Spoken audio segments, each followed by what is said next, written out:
Hello students, welcome back general academy YouTube channel. आ चुके हैं, फिर से हम हाजिर हैं आपके सामने एक न्यू कंसेप्ट लेके। और क्या है आपका इंट्रोडक्शन पार्ट 1। अब यहाँ मैं क्या डिस्कस कराने वाला हूँ वो सुन लो। यहाँ मैं आपको बताने वाला हूँ थ्योरम 6.1 आपका कंप्लीटली। अब देखो थ्योरम 6.1 क्या कहता है वो समझो। ठीक है, थ्योरम 6.1 कह रहा है आपको, if two lines intersect each other. मान रहे हम दो लाइन है मेरे पास, ठीक है। एक को मैं ए बी नाम दे रहा हूँ और एक को मैं सी डी नाम दे रहा हूँ। ठीक है सर, अब आगे सुनो कहानी। Then there vertically opposite angles are equal. क्या कह रहा है, इनके जो वर्टिकली ऑपोजिट एंगल होंगे वो इक्वल होंगे। पहले तो इसमें कितने पेयर हैं वर्टिकली ऑपोजिट एंगल के? सर टू पेयर है। एक तो पेयर ये है जिसको मैं वन नाम दे देता हूँ, एक ये है इसको मैं टू नाम दे देता हूँ, एक ये है इसको मैं थ्री, एक ये है इसको फोर। तो पेयर टू हो गया, एक तो वन और टू का पेयर, एक थ्री और फोर का। नेमिंग देने से क्या है, आपको यहाँ पे कंफ्यूजन क्रिएट नहीं होगा। ठीक है, कैसे देखो। अब पहली बात तो गिवन कंडीशन क्या है, बिल्कुल आराम से देखना, एकदम थ्योरम है, एकदम एग्जैक्टली समझाऊंगा, एकदम इजी तरीके से। ठीक है, गिवन कंडीशन क्या है आपको, lines AB and CD intersect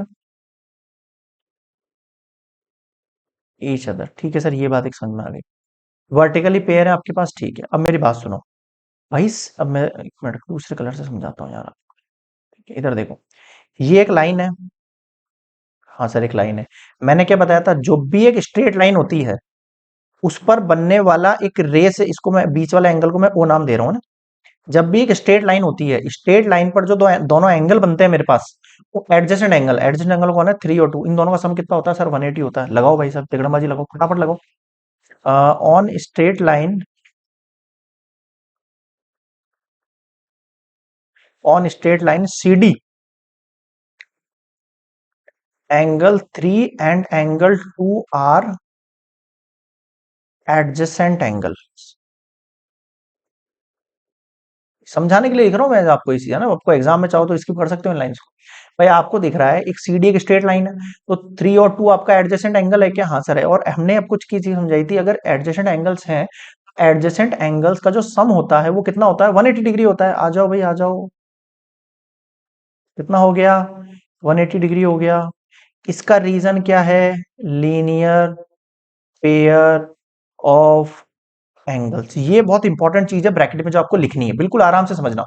अगर आपने ये चीजें स्किप कर दी इन चीजों में कि आपने इसका रीजन क्या, तो रीजन नहीं लिखे ब्रैकेट में, तो आपको नंबर नहीं मिलेंगे के स्कूल में। ठीक है, बहुत जरूरी है। और आपको फिर चीजें याद भी नहीं रहेंगी। और सुनो, अब देखो ये भी एक स्ट्रेट लाइन हो गई, ठीक है सर। अब आगे सुनो, क्या ये भी एक स्ट्रेट लाइन है क्या? सर है ना। अब मैं ये वाली स्ट्रेट लाइन ले रहा हूँ, कौन सी वाली ले रहा हूँ, ये वाली। और ये वाली क्यों ले रहा हूँ अभी समझाता हूँ आपको मैं, आगे सुनना। ऑन स्ट्रेट लाइन, एक बार ध्यान से समझ लो बस। On straight line a b, अब देखो, अगर ए बी एक स्ट्रेट लाइन है और सीओ उसके ऊपर एक रे पड़ रही है, तो थ्री और वन आपके एडजस्ट एंगल हुए? हाँ सर हुए। Angle three and angle one are adjacent angles. And मैं कह सकता हूं angle three plus angle one 180 डिग्री होगा क्या? हाँ सर हो जाएगा। रीजन क्या है, लीनियर पेयर ऑफ एंगल्स। अब मेरी बात ध्यान से सुनना, मैंने यहां पर, आप कहोगे सर ये एक स्ट्रेट लाइन लिया आपने, तो ये एक स्ट्रेट लाइन थ्री और टू ले लिया, अब आपने ये क्यों लिया, आपने टू और फोर क्यों लिया? बेटा मैंने टू और फोर इसलिए नहीं लिया क्योंकि मुझे ऐसा पेयर चूज करना है जिसमें कम से कम एक एंगल क्या हो, इक्वल हो। कम से कम एक एंगल क्या हो, इक्वल हो, ये जरूरी है। अगर एक एंगल इक्वल नहीं होगा तो मैं काटूंगा किसको भाई? समझ में आ रहा है आपको? तो ये इसलिए मैंने ऐसे लिया, आपको भी ऐसे लेने पड़ेगी फॉर्म। एक और इंपॉर्टेंट चीज सुनो, आप चाहो तो एंगल थ्री और एंगल टू जैसे मैंने लिखा है, चाहो तो आप इसकी जगह ए ओ सी भी लिख सकते हो, और टू के लिए ए ओ डी भी लिख सकते हो। मैं ऐसा इसलिए लिख रहा हूं क्योंकि आपको कंफ्यूजन रहेगा, आपको नंबर जो है ना वो बहुत इजीली दिखते हैं स्क्रीन पर, उनसे समझने में ज्यादा आसान रहेगी। आप जब कॉपी में सॉल्व करो ना, तो आप इसको डायरेक्टली नाम दे देना, ए ओ डी, ए ओ सी, ए ओ डी, बी ओ सी, ऐसे करके, तो भी कोई इसमें भी कोई दिक्कत नहीं, कोई गलत नहीं करेगा इसको। क्लियर है, आगे बढ़ू, ठीक है।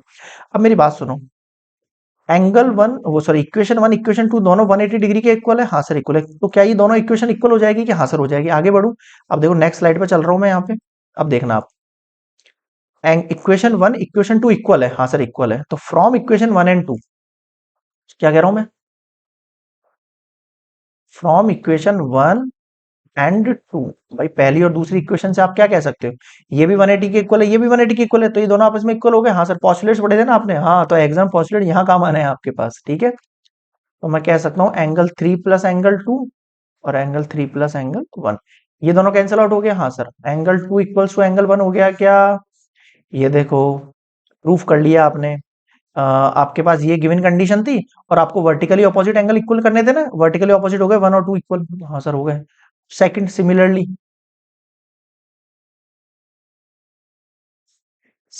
केस देखो कैसे बनाऊंगा मैं, फिर से वापस से सेम चीज, जैसे मैंने 3 और 2 ली है, जैसे मैंने 3 और 2 ली है, वैसे ही मैं ये वाली लाइन भी तो ले सकता हूँ। हाँ सर ले सकता हूँ। तो ये सुनो, ऑन स्ट्रेट लाइन, वही वाली वापस ले लेंगे, on straight line c d. भाई सी डी एक स्ट्रेट लाइन है, तो 3 और 2 एंगल जो एडजस्ट एंगल होंगे, हाँ सर होंगे। Angle 3 and angle 2 are adjacent angle, तो मैं कह सकता हूँ एंगल 3 प्लस एंगल 2 बराबर 180 डिग्री। हाँ सर बिल्कुल कह सकते हो।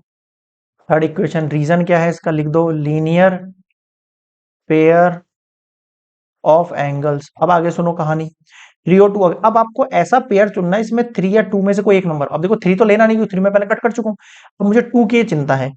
कैसे, सुनो, अब मुझे क्या है, 3 और 2 में से 2 को हटाना है। भाई ऑब्वियस बात है, 3 को ही तो इक्वल करूंगा, 1 और 2 तो मैंने कर लिया इक्वल, 3 और 4 इक्वल करना है, तो 3 नहीं हटाना, 2 हटाना है। तो इस बार मैं ये ले लेता हूँ, ए बी वाली। समझ गए ये वाली क्यों ले रहा हूँ, तो रीजन समझो इसका, कहानी के अंदर आप खुद से क्रिएट करोगे इन चीजों को, कैसे करोगे आपको खुद को समझ में आना चाहिए, सॉल्यूशन निकालना क्या है मुझे, ठीक है। ऑन स्ट्रेट लाइन, एक सेकेंड, ये वाला लेना, on straight line a b, on straight line a b, a b के ऊपर मैं बोल रहा हूँ, पहले मैंने 1 और 3 बोले थे ना, अब मैं 2 और 4 बोल रहा हूँ। Angle 2 angle 4 are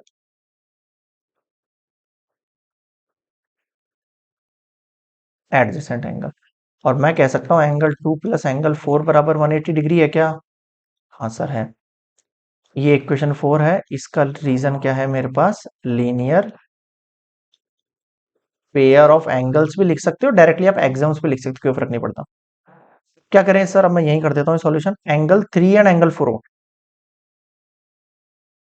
from equation 3 and 4। अब आप देखोगे ये भी 180 के इक्वल, ये भी 180 के equal, angle 3 plus angle 2 equals to angle 2 plus angle 4 हो जाएगा, बिल्कुल हो जाएगा। एंगल 3 इक्वल्स टू एंगल 4 हो गया क्या, हाँ सर हो गया ना। ये देखो एंगल 3 एंगल 4, तो आपने क्या कर दिया यहाँ पे, proved, hence angle 1 equals to angle 2 और angle 3 equals to angle 4, therefore vertically opposite angles are equal. आप बताओ समझ में आया कि वर्टिकली ऑपोजिट एंगल क्या होते हैं भैया, इक्वल होते हैं इस कंडीशन में जब लाइंस इंटरसेक्ट करती है। तो ये हो गया है कंप्लीट सॉल्यूशन। मैं फिर कह रहा हूं आपको, जैसे मैंने नंबर्स लिखे हैं ना, एंगल 1 एंगल 2 एंगल 3 एंगल 4, आप इसकी जगह सिंपली लैंग्वेज भी लिख सकते हो, ठीक है, ये वाली। तो मैं इसको आपको लैंग्वेज में लिख के दिखा देता हूँ, एक सेकंड, कैसे लिखना है, एक सेकंड रुकना, इसको मैं कॉपी कर लेता हूँ, एक सेकंड, नाम तो आए नहीं, चलो यार ले लेता हूँ, ए बी और c d, a b c d, हाँ।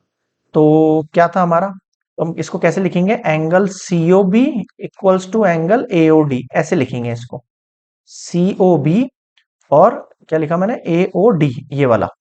फिर लिखेंगे हम एंगल सीओ ए, ये वाला।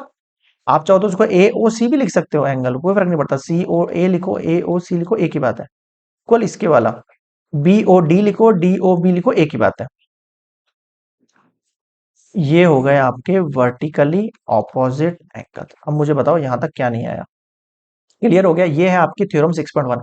आप थ्योरम्स को और ये जो इस तरीके से डिफाइंड टर्म्स होते हैं ना, इनको बहुत अच्छे से पढ़ा कीजिए, क्योंकि अगर ये आपका बेसिक स्ट्रांग नहीं रहेगा ना, तो आपको क्वेश्चंस बनाने में बहुत दिक्कत आने वाली है।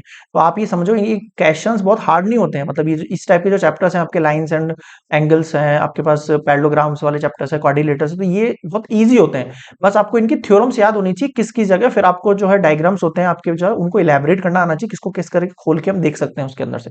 फिर इसके मल्टीप्लाई तो होता नहीं है कुछ, मतलब गुणा भाग तो है नहीं जो आप कैलकुलेशन करते जाओ गलत हो जाएगी। अरे भाई थ्योरम ही तो लगानी है, बस कहाँ और कैसे लगानी है वो आपको थोड़ा सा देखना पड़ता है डायग्राम को अच्छे से। क्लियर है? तो ये कंप्लीट हो गया थ्योरम 6.1। मैंने आई होप मैंने बहुत अच्छे से समझाया होगा। फिर भी कोई डाउट लगे, कुछ कमी रह गई तो बताना वीडियो सेक्शन में, मतलब सॉरी, आप कमेंट सेक्शन में उसको सुधारेंगे, कुछ कमी होगी तो और अच्छे से elaborate करेंगे। मिलते हैं नेक्स्ट वीडियो में, तब तक के लिए गुड बाय।